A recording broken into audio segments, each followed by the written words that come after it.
동크동도 9주차 10주차 강의 시작하도록 하겠습니다. 자, 여러분들 그 왕국 시대, 그러니까 사울로부터 시작해서 다윗, 솔로몬, 르호보암, 그리고 이제 북왕국 이스라엘과 남왕국 유다로 이제 갈라지는 이 왕국 시대에 대한 이야기인데요. 사무엘 상하와 열왕기 상하가, 그리고 이제 역대 상하도 이제 관련이 있지만 대부분 사무엘과 열왕기 상하가 여기에 대한 많은 이야기들 다루고 있습니다. 그런데 사무엘 상하는 어떤 이야기일까요? 신정 통치, 하나님께서 다스리시는 신정 통치에서 왕이 다스리는 왕정 통치로 변환되어지는 전환기의 그 역사를 다루고 있습니다. 그리고 사무엘 하는 이제 다윗이 왕이 되어지는 그 과정을, 왕이 되어서 다스리는 그 과정을 더 중점적으로 나누고 있죠. 그리고 열왕기 상에서는 이제 사무엘 하에서 솔로몬이 왕이 되어지고 열왕기 상에서 이제 분열의 역사가 나타납니다. 그리고 열왕기 하에서 드디어 북왕국 이스라엘과 남왕국 유다로 완전히 찢어지면서 특별히 북왕국 이스라엘이 하나님 앞에 반역하는 모습들이 많이 나타나게 되어집니다. 그래서 오늘 이 정도는 저희가 지금까지 했던 것들을 다시 한번 리마인드하는 개념에서 말씀드렸고요. 자, 열왕기 상 이번 주에 특별히 함께 보도록 하겠습니다.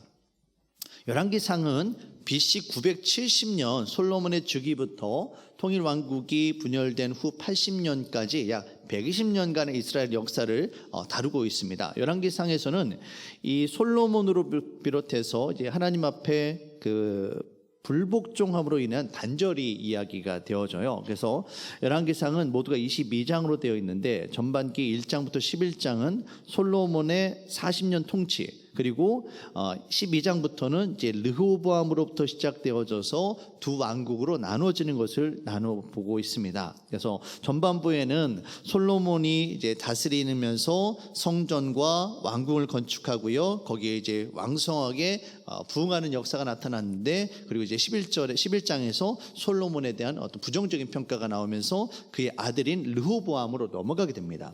12장부터 르호보암이 이제 왕으로 즉위하게 되어지는데, 여기에서 이제 여로보암 1세가 북왕국에 있는 이스라엘에 있는 10지파와 함께 이야기하면서 르호보암에게 어떤 지금 솔로몬이 우리에게 너무나도 부담스러운 세금을 부여했는데 이것을 좀 감해줄 것을 요청하는데 르호보암이 어떻게 합니까?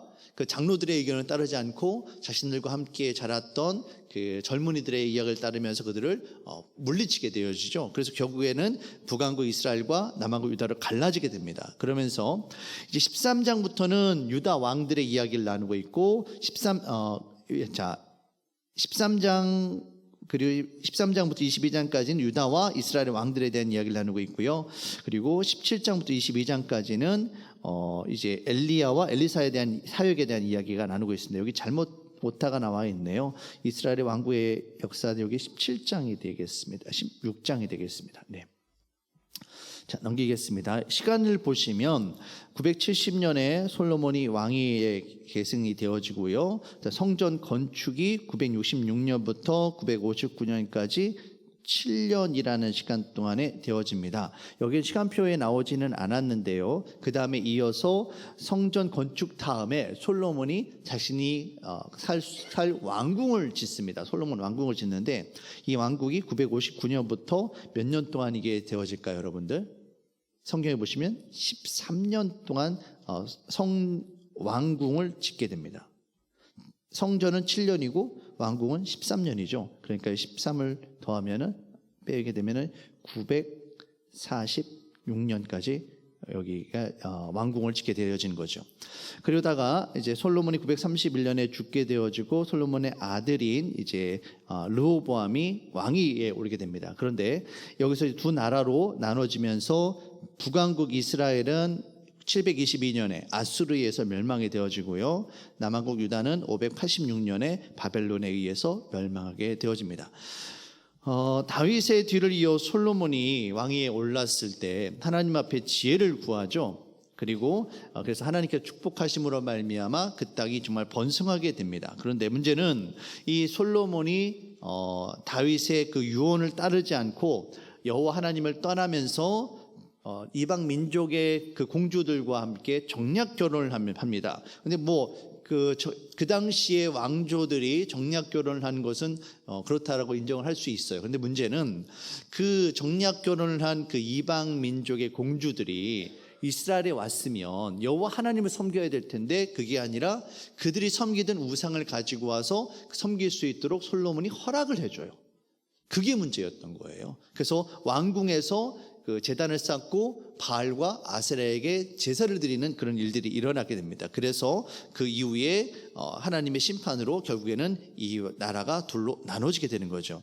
솔로몬의 아들 르호보암의 왕이 올랐을 때 이 여로보암 1세가 북쪽에 있는 10지파, 그러니까 12개 지파 중에 유다와 베냐민을 뺀 나머지 10지파가 이제 이 여로보암 1세 쪽에 붙게 되어지는데요. 그러기 위해서 반역을 하게 되어지는데 여로보암 1세가 여러분 어떤 사람이었느냐면 솔로몬 성전을 지을 때, 성전과 왕궁을 지을 때 그 노역을 하는 데 있어서 그 장관이었습니다. 실제적으로 사람들을 부리고 사람들을 이끌던 사람이었던 거죠. 그래서 사람들의 그 어려운 상황들을 너무나 잘 알고 있었고 그들이 아쉬운 소리를 여로보암 1세에게 했던 거예요. 그래서 그들에게 리더십이 상당히 인정을 받았던 것 같아요. 그래서 이 르호보암이 왕이 되었을 때 여로보암 1세를 중심으로 사람들이 반역을 일으키게 되는 거죠.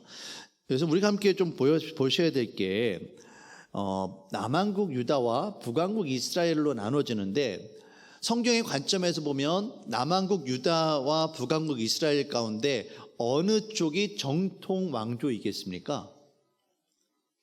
여러분, 북왕국 이스라엘일까요? 남왕국 유다일까요? 남왕국 유다예요.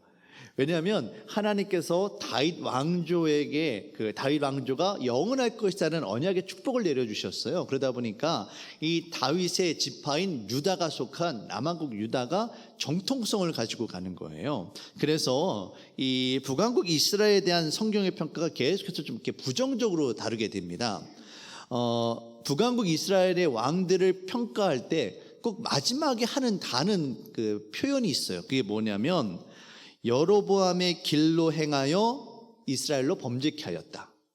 이게 꼭 마지막 정리할 때 그렇게 들어갑니다. 북왕국에 있는 이스라엘의 왕들을 평가할 때 그들이 이런 일들을 했는데 그들이 어떻게 했다 하면서 마지막에는 여로보암의 길을 따라 행하여 여호와 하나님 앞에 이스라엘로 범죄하게 하였다. 이런 이야기를 하게 됩니다. 예를 들어 열왕기상 16장 31절 말씀을 보시면 이런 말씀이 있어요. 제가 읽어드릴게요. 느밧의 아들 여로보암의 죄를 따라 행하는 것을 오히려 가볍게 여기며 이렇게 하면서 여로보암에 대한 뒤를 따랐다라는 것을 그래서 악한 길을 행했다라고 이야기를 합니다. 그런데 왜 이렇게 북왕국 이스라엘이 성경에서 부정적인 평가를 받게 되는가? 나름대로 여로보암이 참 난처했겠다 싶은 생각도 들어요. 무슨 말이냐면 자신이 원하든 원하지 않았든 북왕국 이스라엘이 왕이 됐습니다. 그런데 이스라엘은 어떤 사람들입니까? 여호와 하나님을 섬기는 백성이에요. 그런데 그 성전이 어디에 있습니까? 남왕국 유다에 있잖아요. 그러니까 이스라엘 백성들이 여호와 하나님 앞에 절기 때마다 제사를 드리려면 남왕국 유다로 내려가야 되는 거예요. 근데 북왕국 이스라엘 왕으로서 자꾸 자기 백성들이 밑에 내려가 가지고 왔다 갔다 하면서 그쪽 흡수되기도 하고 그러는 거예요. 그러니까 이 여로보암이 어떤 생각을 하느냐면 북왕국에 있는 여호와 하나님이라고, 그러니까 북왕국 이스라엘 백성들이 여호와 하나님 앞에 대신 제사 드릴 수 있도록 마치 출애굽회 때 아론이 모세가 그 시내산에 가서 율법을 받아올 동안에 이스라엘 백성들이 밑에 있으면서 불안해할 때 아론이 뭘 만들어요? 금송아지를 만들죠. 금송아지를 만들면서 이게 바로 우리를 이끌어 주신 그 하나님이다라고 만들었던 것처럼 여로보암이 똑같은 일을 해요. 금송아지를 만들고 이것을 하나님으로 삼고 또한 거기에다가 산당을 짓습니다. 밑에 예루살렘에 있는 성전에서 제사를 드리는 것이 아니라 자신의 세겜과 이 사마리아 쪽에다가 산당을 지어서 여기서 제사를 드려라. 그리고 유다에 있는 레위 제사장들이 있잖아요. 그런데 위에는 없어요. 그러니까 자기가 제사장들을 불러다가 자기가 임명을 하는 거예요. 그렇게 해서 하나님의 그 정통의 이스라엘 신앙이 아니라 가짜 사이비 신앙을 만들어 놓은 거예요. 그래서 이스라엘 북왕국 이스라엘 백성들로 하여금 여호와 하나님이 아니라 우상을 섬기는 길에 아주 촉발적으로 나서게 만들었던 인물이 바로 이 여로보암이 되는 겁니다. 그래서 성경에서는 특별히 우상을 섬기는 이스라엘 왕들을 향해서 여로보암의 길을 행했다, 뒤를 따랐다 이렇게 평가하고 있는 겁니다. 자, 넘겨보시면 열왕기에 중요한 세 가지 사건이 있는데요. 첫 번째는 왕국 분열이죠. 931년에 있었죠. 그리고 북왕국 멸망인 아까 말씀드렸던 것처럼 BC 722년, 그리고 남왕국은 BC 586년에 멸망하게 되는데, 이 북왕국이 멸망하게 되는 722년의 일이 어떤 문제가 되느냐면 아수르에 의해서 멸망이 되는데, 아수르가 어떤 정책을 펼치냐면 민족 혼합 정책을 펼칩니다. 그래서 북왕국에 있는 사람들을 아수르에 데려가 버리고, 그리고 자신의 나라에 있는 사람들과 다른 이방 민족들을 이 북왕국에 있는 사마리아 쪽으로 보내는 거예요. 그래서 피가 섞이게 만드는 거죠. 아마 이거 여러분 교재 안에 없을 거예요. 네. 이렇게 해가지고 피를 섞이게 만들면서 우상을 섬기게 만드는, 그래서 여호와 하나님을 떠나게 만드는 그런 일들을 벌이게 됩니다. 여러분 저하고 계속 여호수아를 공부해 보신 분들은 아시겠지만 여호와 하나님께서 계속해서 강조하는 게 있어요. 뭐냐면 거룩한 구별이에요. 가나안 땅에 들어가서도 이스라엘 백성들과 그 가나안 민족들과 섞이지 말 것을 이야기합니다. 그래서 민족적인 정통성을 유지하려고 하는 거예요. 이방 여인들과의 결혼을 금지하는 이유도 바로 그런 거거든요. 그런데 이처럼 민족들이 섞여 살게 되어지면서 결국에는 북왕국 이스라엘이 여호와 하나님을 향한 신앙도 잃어버리고 민족적인 혈통도 잃어버리게 되어집니다. 그래서 예수님 당시에 사마리아인들을 경멸하면서 그쪽으로 가려 하지도 않았던, 이방인처럼 똑같이 여겼던 일들이 여기서부터 시작되게 되는 거죠. 열왕기와 역대기 잠깐 비교해 보시면 열왕기와 역대기를 왜 비교하는지 여러분 기억하세요? 사무엘 상하, 열왕기 상하와 역대 상하는 사관이 다르다는 말씀드렸어요. 성경을 쓸 때 이 사무엘 상하와 열왕기 상, 역대 상하도 나름대로 이스라엘의 역사를 기록을 했는데 역사를 쓰는 관점이 다르다라는 거예요. 관점이 사무엘과 열왕기는 예언자적 관점이고요, 역대기는 제사장적 관점. 이게 무슨 말일까? 잘 이해가 안 되실 수 있어요. 이렇게 생각하시면 돼요. 이 사무엘과 열왕기서는 멸망하기 전에 쓴 책이에요. 이스라엘 백성들이 고통 가운데 있지만 아직 멸망하기 전이에요. 그래서 다윗 왕조를 통해서 왕권이 강조되어지기를 원했던 거예요. 그런데 역대기는 이미 멸망한 이후입니다.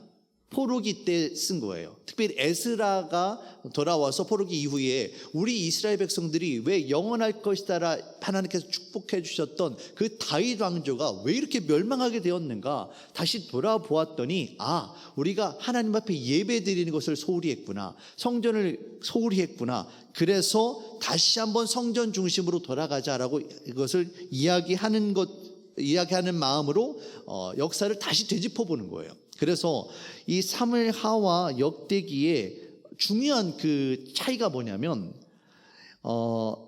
이 사무엘 상하와 열왕기 상하에서는 이 다윗 왕조와 솔로몬 왕조를 대단히 강조를 합니다.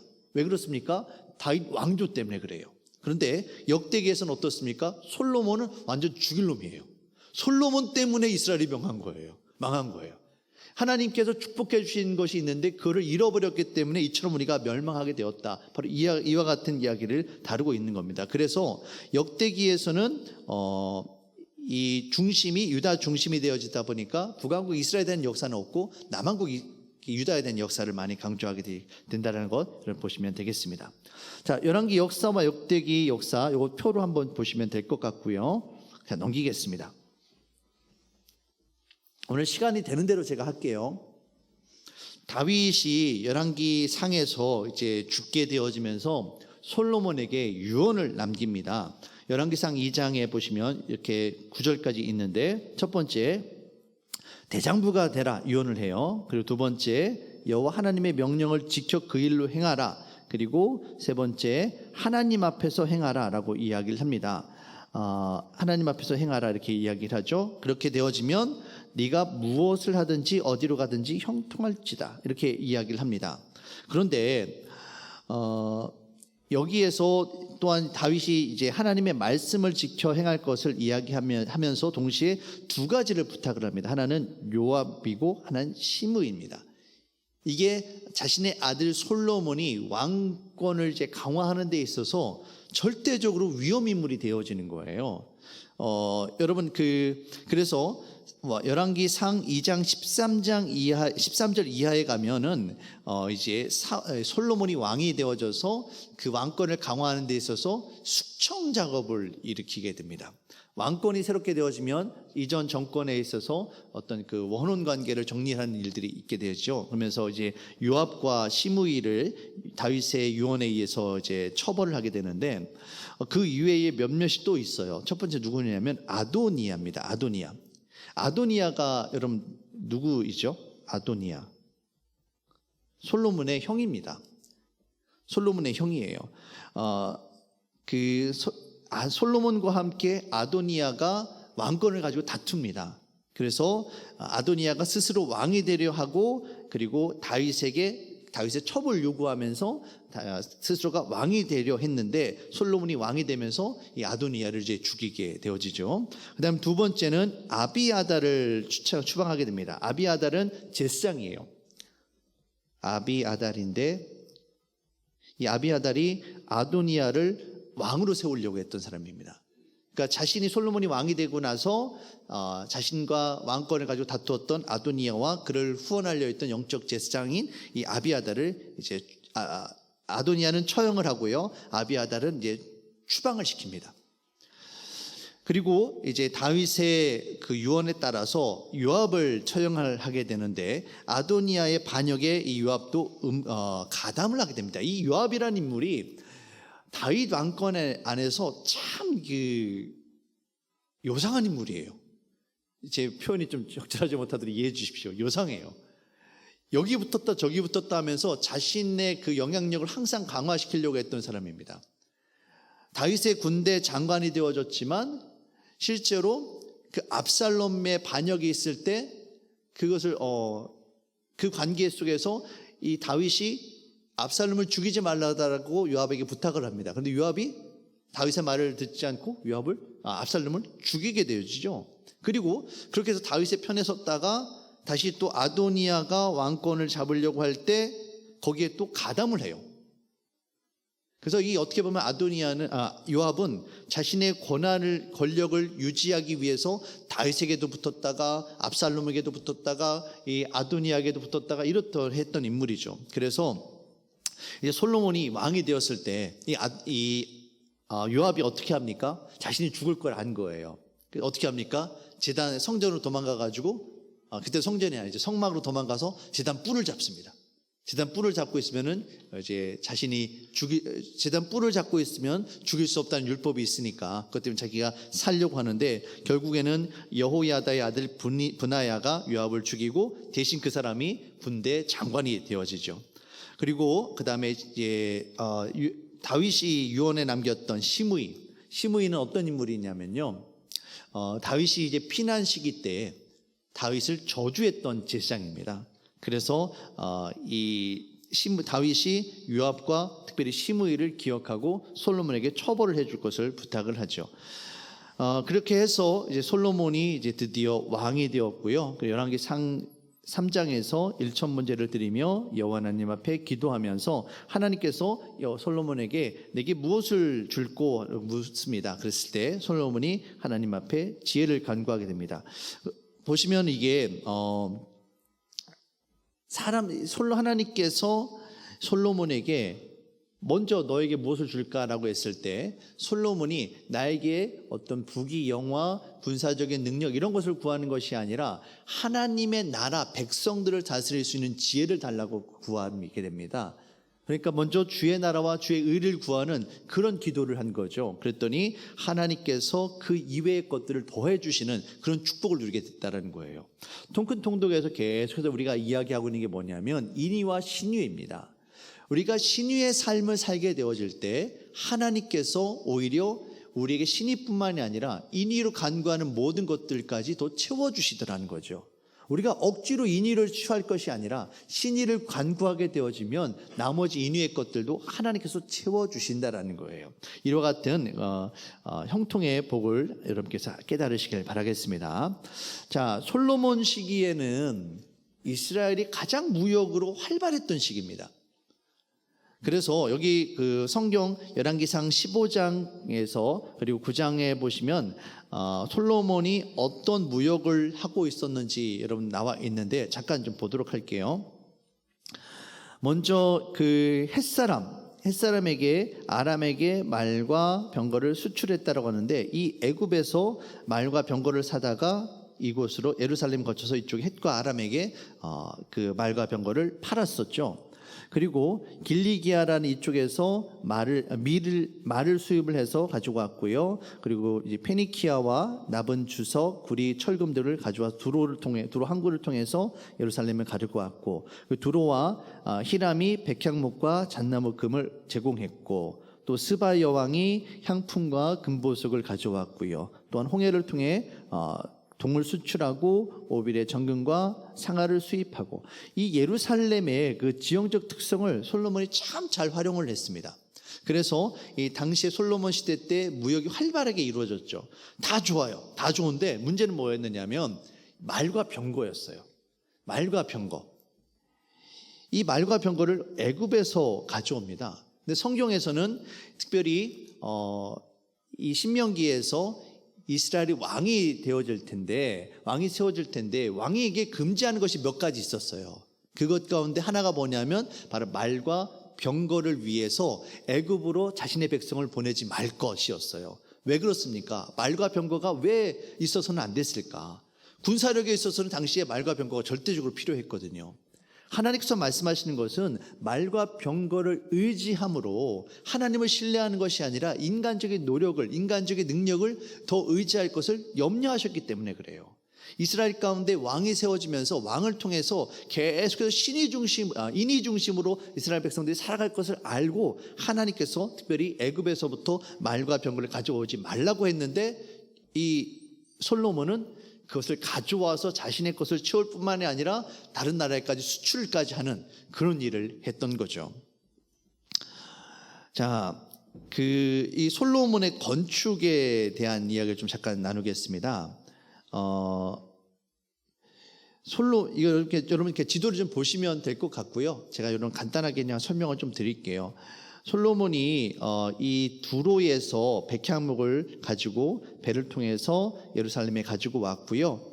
그리고 이 다메섹이라든지 이 모압 쪽을 통해서 성전을 짓는 데 필요한 금속들, 그런 것들을 가지고 왔는데, 여기 보시면 이 왕의 대로라고 이 길이 있잖아요. 왕의 대로 요 부분, 이 길이 쭉 요단강의 동쪽 편으로 암몬과 쭉 있게 되어진 이 길이 있는데, 이 이스라엘의 국토를 중심으로 요단강을 중심으로 동편에는 이 왕의 대로, 그리고 서편에는 여기 보시는 것처럼 여기 빨간 줄이 있잖아요. 이렇게 이 해안가를 타고 흐르는 이 두 개의 도로가 있었습니다. 그래서 이 도로를 중심으로 도시들도 많이 발달이 되었는데, 이 왕의 대로가 왜 문제느냐면 이스라엘 백성들이 광야를 방황하다가 이 요단강으로 들어가려고 할 때 이 왕의 대로를 들어가려고 합니다. 왕의 대로라는 말은 당시에 있었던 도로의 이름이에요. 그러니까 실크로드 같은 그런 이름입니다. 그런데 이때 이곳을 지나려고 할 때 암몬 왕에게 이 길만 좀 지나가게 해주십시오라고 요청을 했습니다만 거절당하게 돼서 전쟁이 벌어지게 되죠. 그래서 이 땅을 이 르우벤과 갓과 므낫세 세 지파가 차지하게 되는 전쟁이 벌어진 게 바로 이 왕의 대로 때문에 벌어진 일이에요. 이렇게 큰 대로를 통해서 이 솔로몬이 무역을 했다, 이렇게만 아시면 될 것 같습니다. 자, 넘길게요. 자, 성전과 하나님의 임재, 임마누엘에 대한 이야기를 하는 겁니다. 자, 하나님은 우리 인간과 함께하길 원하셨습니다. 그래서 에덴 동산에서부터 하나님은 아담과 하와 그곳에 함께 거닐고 함께 거하셨죠. 하지만 인간의 범죄함으로 거기서부터 이제 추방이 되어졌고, 그 이후로부터는 인간이 하나님께로 나아갈 수 있는 방법이 없었어요. 그래서 어떻게 하십니까? 하나님이 인간에게로 계속해서 찾아오시는 겁니다. 하나님과 인간이 계속해서 함께 하실 수 있는 방법을 신이라는 방법을 통해서 제시를 해줘요. 그게 첫 번째는 성막이었고요, 그다음에 성전이었습니다. 그러던 것이 임마누엘이라는 개념이 하나님이 우리가 함께 하신다라는 어떤 장소적인 개념이 아니라 영적인 개념으로 이사야 선지자에서 드디어 들어왔게 됐고요. 그리고 이제 에스겔에서는 성전에서 여호와 하나님의 영이 떠나게 됩니다. 이 개념이 왜 중요하게 됐을까요, 여러분? 성전이 파괴가 됐거든요. 성전이 없거든요. 없으면 도대체 어디서 하나님을 만나는가? 어디서 하나님의 임재를 누리는가? 그래서 임마누엘의 하나님이 우리 가운데 함께 하신다, 육신이 되시는 예수님에 대한 이야기가 여기서 이제 가능하게 된 겁니다. 성전이 파괴되어지니까 장수라는 개념보다는 이제 영적인 개념으로 더욱더 가까이 하게 되는 거죠. 그러면서 이제 예수님이 성전이 되신 예수님이셨는데, 예수님께서 십자가 죽으시고 부활하신 이후에는 성령께서 우리 안에 들어오심으로 말미암아 우리가 성령이 거하지는 전이 되어진 거예요. 그러다가 이제 마지막에는 요한계시록에서 하나님과 함께 거하는 새 예루살렘 성을 맞이하게 되어지고 그곳에서 우리가 함께 영원히 거하게 되어지는 겁니다. 이 성막과 성전은 결국 계속 뭐냐면 예수님을 우리에게 보여주는 모형이 되는 겁니다. 성막이나 성전을 통해서 우리는 계속해서 예수님의 그 십자가와 그 부활에 대한 의미를 계속해서 발견할 수가 있는 거예요. 지난번에 제가 여러분들과 함께 성막에 대한 잠깐 소개를 하면서 물두멍이라든지 번제단이라든지 이런 의미를 잠깐 말씀드렸잖아요. 그럼 결국에는 뭐냐면 이것들을 통해서 이 제사를 통해서 하나님께서 말씀하시고자 했던 건 뭐냐면 인간의 죄악을 이렇게 용서하고 씻어주길 원하셨다라는 것이고요. 그것이 결국에는 예수님의 십자가를 통해서 완성이 되어진다라는 겁니다. 성막과 성전의 목적은 앞으로 다가오실 예수님에 대한 모형을 보여주는 것이었습니다. 그것을 통해서 우리가 이제 다시 이 땅 가운데 오신 예수님을 경험했고 앞으로 오실 부활의 주님을 이제 다시 소망하면서 이 땅 가운데 예수님의 원하셨던 그 임마누엘을 날마다 더욱더 누리며 살게 되는 것이죠. 자, 몇 개 안 남았으니까 제가 빨리 할게요. 성경에 나오는 성전들, 원래는 성막이 있었죠. 모세가 하나님에 의해서 지시한 설계대로 지었던 겁니다. 그런데 이것이 다음에 솔로몬 때 성전이 지어져요. 다윗이 계획했고 솔로몬이 건축했고 느부갓네살에 의해서 파괴가 됩니다. 그러던 것이 이제 스룹바벨 성전이라고 해서 이제 그 포로기에 돌아오게 됩니다. 포로기에 돌아왔을 때 파괴된 성전을 스룹바벨이 예루살렘의 총독이에요. 예루살렘 총독에 의해서 유대인 장로들과 함께 이것이 다시 성전이 세워지게 됩니다. 이게 에스라와 느헤미야 당시에 있었던 성전입니다. 이걸 스룹바벨 성전이라고 그래요. 그러던 것이 다시 전쟁이 일어나게 되어지고 안티오코스 에피파네스에 의해서 성전이 무너지게 됩니다. 그러던 것이 헤롯 성전, 헤롯 시대 때 예수님 탄생하시기 바로 직전 얼마 전에 헤롯 대왕에 의해서 성전이 세워지게 됩니다. 그래서 예수님의 제자들과 예루살렘 백성들이 저 성전을 보면서 와, 저 성전이 저렇게 아름답게 지어지지 않았느냐라고 탄복할 수 있었던 게 성전이 새롭게 지어진 지 몇십 년이 채 안 됐던 시기였기 때문에 그래요. 자, 솔로몬 시대의 성전의 상상도입니다. 이렇게 되어졌다라고 보통 이야기를 해요. 그리고 솔로몬 성전의 내부 상상도입니다. 성막도 그렇지만 성전에서도 그런데 이 벽들은 다 조각목에다가 금으로 도금을 했어요. 그러니까 이 벽이 다 금인 거예요. 근데 상상을 해보세요. 이 성전 안에는 빛이 들어올 수가 없습니다. 창문이 없어요. 그러니까 문을 열고 들어가서야만 빛이 들어오는 거예요. 그러면은 여기에 이게 촛대가 있잖아요. 촛대에서 촛불이 있으면은 그 빛이 황금에서 빛이 나서 반짝반짝 빛나는 거예요. 와, 얼마나 아름답겠습니까? 그렇죠. 그런 모습들을 또 이 요한계시록에서 또 묘사하기도 해요.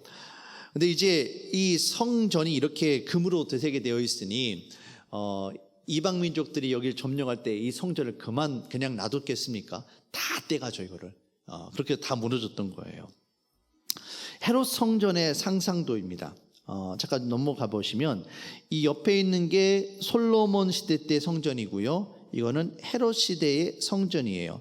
이 성전의 핵심 되어진 이 중심의 건물은 약간 크기만 다를 뿐이지, 그러니까 높이만 다를 뿐이지 크기는 거의 차이가 없죠. 왜 그렇습니까? 성막에는 원래 하나님께서 지어주신 그 규정이 있잖아요. 거기에서 크게 벗어나지 않게 지은 거예요. 그런데 여기는 뭐냐? 자, 다시 볼게요. 이게 헤롯 성전의 상상도인데, 예수님께서 말씀을 하실 때 보면 그 바리새인이 헌금을 하고 그 여인이 또 헌금을 하잖아요. 같은 장소에 바리새인과 여인이 같이 있을 수 있습니다. 유대인들은요, 남자 여자를 구별을 철저하게 했던 민족입니다. 그런데 어떻게 같이 있을 수 있느냐? 그거는 유대인이지만 여인들도 하나님 앞에 제사를 드려야 되는데, 제사를 드리는 데 있어서 나아가는 그 구역에 제한이 있었던 거예요. 여기까지는 여자들, 여기까지는 남자들, 여기까지는 제사장들만, 이렇게는 구역이 있었던 거예요. 그래서 이 성전이 있는데 이 부분이 이방인의 뜰입니다. 그래서 이방인의 뜰이어서 여기에 그 예수님께서 원래는 이방인들의 뜰에는 여기까지만 이방인들이 들어가는 거예요. 여기가 여인의 뜰입니다. 여인의 뜰이고, 여기 보이실지 모르겠는데, 아이고야, 한 이 정도, 여기 이 정도, 이게 연복회, 헌금하는 곳이에요. 그래서 여기에 그 이방인이 아닌 유대인들 남녀 모두가 들어가서 제사를 드릴 수 있게 되어졌고, 이 안에는 유대 남자만 들어갈 수 있고, 이 뒤에는 제사장만 들어갈 수 있는 그렇게 구역이 되어 있던 겁니다. 근데 예수님께서 그 장사치들을 내어 쫓으시잖아요. 그 사람들이 여기에 있었던 거예요. 여기에서 장사를 했던 겁니다. 여인들도 오고 여러 이 문제로 인해서 어려움을 당했다는 것이죠.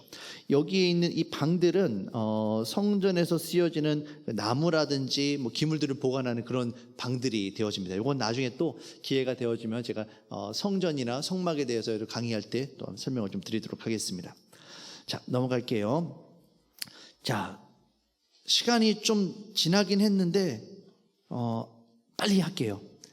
솔로몬이 하나님 앞에 이제 몰락하게 된 이유가 결국에는 신명기 17장에 나오는 왕의 자격을 지키지 못했다는 겁니다. 자, 말을 많이 두지 말라, 아내를 많이 두지 말라, 자기를 위해 은금을 많이 두지 말라, 율법서를 평생 옆에 두고 읽으며 그대로 실행하다라고 이야기했는데, 결국에는 솔로몬 이 모든 걸 다 어기죠. 말 많이 두었고요. 아내가 그러니까 뭐라고 하죠? 아내 같은 700명, 첩이 300명 해서 자기가 데리고 있는 여인만 1000명이라고 하는데 무슨 의자왕도 아니고 하여튼 그렇게 했던 거죠. 그리고 자기를 위해서 은금을 많이 가지지 말라. 이스라엘 역사 가운데 솔로몬처럼 많은 그 부를 쌓았던 사람이 없었을 거예요. 그리고 결국에는 처음에는 하나님 앞에 순전하게 하나님 이 백성을 다스릴 수 있는 지혜를 내게 주십시오라고 간구했던 솔로몬이 결국 이 너무 많은 부귀 영화로 인해서 하나님을 멀리하게 되어지는 것이죠. 결정적으로 이것은 이제 신앙적인 모습이 되어지는데, 이제 르호보암 시대 때 여로보암과 인해서 이제 북왕국 이스라엘과 남왕국 유다로 갈라지게 된 이유가 성전과 왕궁을 짓는데 너무 많은 부역과 너무 많은 세금을 부과했다는 겁니다. 성전은 7년이고요. 그리고 왕궁을 짓는데 13년입니다. 쭉 이어서 있으니까 20년이에요. 말이 20년이지 이스라엘 백성들 20년 동안 계속 끌려다니면서 거기 부역을 하고, 심지어는 징병제로 해서 군사로도 끌려가고요, 세금을 내고 이러다 보니까 너무나도 과했던 거죠. 그래서 결국에는 반란이 일어나게 된 겁니다. 솔로몬의 인위의 결과, 결국에는 다윗 왕조에 대한 약속으로 인해서 솔로몬 시대에는 분열이 일어나지 않지만 솔로몬 다음 세대, 그 자녀 세대 때 이제 분열이 일어나게 되어지는 겁니다. 그래서 여기에서 이런 말씀이 있죠. 내 아버지 다윗을 위하여 내 세대에는 일을 행하지 아니하고 내 아들의 손에서 빼앗으려니와. 그래서 솔로몬의 아들인 르호보암 시대 때 이 분열이 일어나게 되어지는 겁니다. 자, 여기까지 오늘 강의 빨리 좀 마쳤는데요.